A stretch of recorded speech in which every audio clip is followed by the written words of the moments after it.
इसमें 100 से ज्यादा हिंदू जख्मी हुए हैं और कम से कम 2 आम हिंदू मारे गए।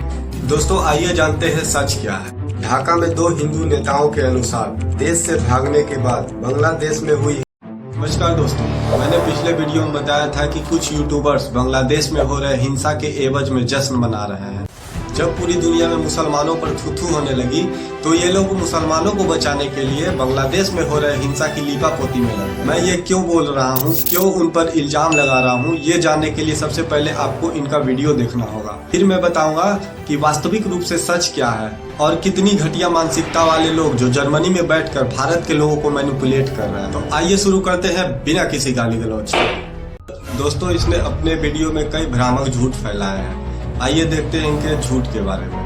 बांग्लादेश में हिंदुओं पर हमले हो रहे हैं। राणा दासगुप्ता जो बांग्लादेश में रिलीजियस माइनॉरिटीज की एक संस्था को लीड करते हैं, उन्होंने कहा कि कम से कम 97 घरों और दुकानों पर अटैक हुए हैं और 10 मंदिरों को वैंडलाइज किया गया है। दोस्तों ये अपने वीडियो में राणा दासगुप्ता का जिक्र करते हुए कहते हैं कि हिंदुओं के 97 घरों और दुकानों में अटैक और माइनॉरिटीज के 10 मंदिरों पर अटैक हुए हैं। दोस्तों जबकि सच बिल्कुल इससे अलग है। आइए जानते हैं 47 घंटे में, न कि जब से दंगा शुरू हुआ है तब से बांग्लादेश के 64 जिलों में फैले हिंसा में 20 से 25 हिंदू मंदिरों के अलावा अल्पसंख्यक से जुड़ी लगभग 400 संपत्तियों पर हमला किया। हाँ तो राठी जी मुझे ये बताइए कि ये समाचार पत्र मेरे द्वारा तो लिखा गया नहीं है, न किसी गोदी मीडिया के द्वारा। आप तो इतने बड़े फेमस यूट्यूबर हैं, फिर आपको ये झूठ बोलने की क्या जरूरत है? मैं बताता हूँ। इनका मकसद सिर्फ एक है, मुसलमानों को शांति का दूत दिखाना और हिंदुओं को किसी भी तरह से हिंसक साबित कर देना। आइए बढ़ते हैं इनके दूसरे झूठ की। 100 से ज्यादा हिंदू जख्मी हुए हैं और कम से कम 2 आम हिंदू मारे गए। दोस्तों आइए जानते हैं सच क्या है। ढाका में 2 हिंदू नेताओं के अनुसार देश से भागने के बाद बांग्लादेश में हुई हिंसा में कई हिंदू मंदिरों, घरों और व्यापारिक प्रतिष्ठानों में तोड़फोड़ की गई, महिलाओं पर हमला किया गया और सुश्री हसीना की आवामी लीग पार्टी से जुड़े कम से कम 2 हिंदू नेताओं की हत्या। 2 हिंदू नेताओं की बात की गई, न कि पूरे बांग्लादेश में सिर्फ 2 ही लोगों की हत्या की गई। अब आप ही बताइए कौन सच बोल रहा है, मैं सच बोल रहा हूँ या वो सच? तीसरा इनका अधूरा सच बताइए। राहुल आनंद के घर पे भी अटैक हुआ और उनके 3000 हैंडीक्राफ्ट म्यूजिकल इंस्ट्रूमेंट्स आग में जल गए। ये पीसफुल रिलीजन के ठेकेदार राहुल आनंद के घर में आते हैं और उनसे आराम से कहते हैं कि आप अपने घर को छोड़कर चले जाइए, हमें आपके घर को आग लगाकर जला देना है। क्या ये ऐसा हुआ होगा? नहीं, मैं बताता हूँ कि वास्तविक रूप से हुआ क्या था। दोस्तों ये वाकया तब हुआ जब राहुल आनंद अपने घर में परिवार के साथ आराम से सो रहे थे। तभी कुछ असामाजिक तत्व जो शांति के दूत हैं उनके घर पे आते हैं और घर को आग लगा देते हैं, जिससे उन्हें मजबूरन अपने परिवार के साथ मतलब आप फेमस है तो आप कुछ भी बक देंगे और आम पब्लिक बेवकूफ है जो कुछ भी बोलोगे तो भरोसा कर लेंगे। दोस्तों आगे एंटी कोटा प्रोटेस्ट के उन सभी एफर्ट्स पर पानी फेरने की कोशिश कर रहे हैं, लेकिन इस बार फेल नहीं होना है। इन्होंने कहा कि हिंदू, बौद्ध और ईसाई परिवारों को बचाओ, ये हमारे भाई हैं, कोई इन्हें नुकसान नहीं पहुंचाएगा। ये वीडियो देखने के बाद आपको एक फिल्म का एक सीन भी देखना ही चाहिए।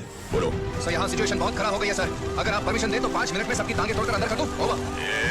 ज्यादा उछलो मत। उनमें से एक ड्राइवर मेरी पार्टी का है और दूसरा उन जात वालों का है जिन्होंने मुझे इलेक्शन में जिताया है, और वो स्टूडेंट्स हैं जो इलेक्शन में हमारा काम करते हैं। अगर इनमें से किसी को भी हाथ लगाया तो हमारा सपोर्ट चला जाएगा। रात को दंगे तुम करवाओ और सुबह प्रेस कॉन्फ्रेंस करके ये बताओ कि हिंदू अल्पसंख्यक हमारे मित्र हैं, इन्हें नुकसान मत पहुंचाओ, इन पर हमले मत करो। ये नहीं करेंगे क्योंकि इनका असली मकसद है हिंदुओं के अंदर डर फैलाना। दुनिया में कहीं कुछ भी हो, इनका एक ही एजेंडा है कि हिंदुओं को खतरे में दिखाओ, मुसलमानों के खिलाफ नफरत फैलाओ। और इसका नतीजा हुआ है ये, गाजियाबाद में इन दंगाइयों ने कुछ लोगों के टेंटों पर आग लगा दी, उन्हें बांग्लादेशी करार करते। और डर क्या होता है बे? पूछो यूएसए से, जब वर्ल्ड ट्रेड सेंटर पर 2001 में हमला हुआ था। डर क्या होता है पूछो जब 2008 में मुंबई में हमला हुआ था। क्या ये हमले डरकर हिंदुओं ने किए थे? क्या बांग्लादेश में हिंदुओं ने डरकर मुस्लिम कम्युनिटी पर हमला किया? वास्तविक रूप से खतरे में कौन है, हिंदू या मुसलमान? मैंने पिछले वीडियो में बताया था कि 1971 के जंग में वास्तविक रूप से कौन से कौम ने खूनी खेल खेला था, और इस जंग में हैवान और दरिंदा हिंदू नहीं था तो सिर्फ एक, वो मुसलमान था। और जो वाकया गाजियाबाद में हुआ है हम इसे एक गुनाह समझते हैं और आप लोगों से भी एक विनती करते हैं कि अपने आस पड़ोस में ऐसी घटनाओं को अंजाम होने से रोकें। दोस्तों अब बात करते हैं मोहम्मद यूनुस की। बांग्लादेश में शेख हसीना के जाने के बाद सेना ने कमान संभाल ली और अचानक से सेना को एक शख्स दिखता है जो शुरुआत से ही अमेरिका की गोद में पला बढ़ा है और अमेरिका के मदद से ही उन्हें नोबेल का शांति पुरस्कार मिला। बांग्लादेश हिंसा के बाद इस शख्स के चेहरे को इस तरीके से दिखाया गया जैसे इसे कुछ पता ही नहीं हो कि दंगा किसने करवाया और किसकी भूमिका अहम रही है। शर्म आनी चाहिए ऐसे मुसलमानों को जो देश की शान हुआ करती थी। वो स्टैचू जिस दिन पाक ने सरेंडर किया था उसी स्टैचू को तोड़ दिया।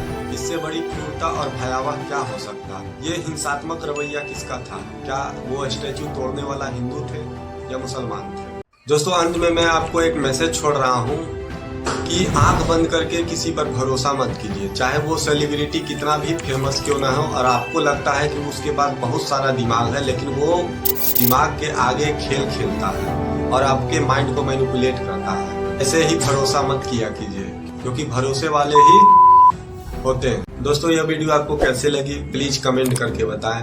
अगर वीडियो अच्छी लगी हो तो प्लीज चैनल को सब्सक्राइब कर दें। अगर नहीं भी लगी हो तो आगे लगने की संभावना हो सकती है, इसलिए चैनल को प्लीज सब्सक्राइब कर दें और बेल आइकन को ऑन कर दें।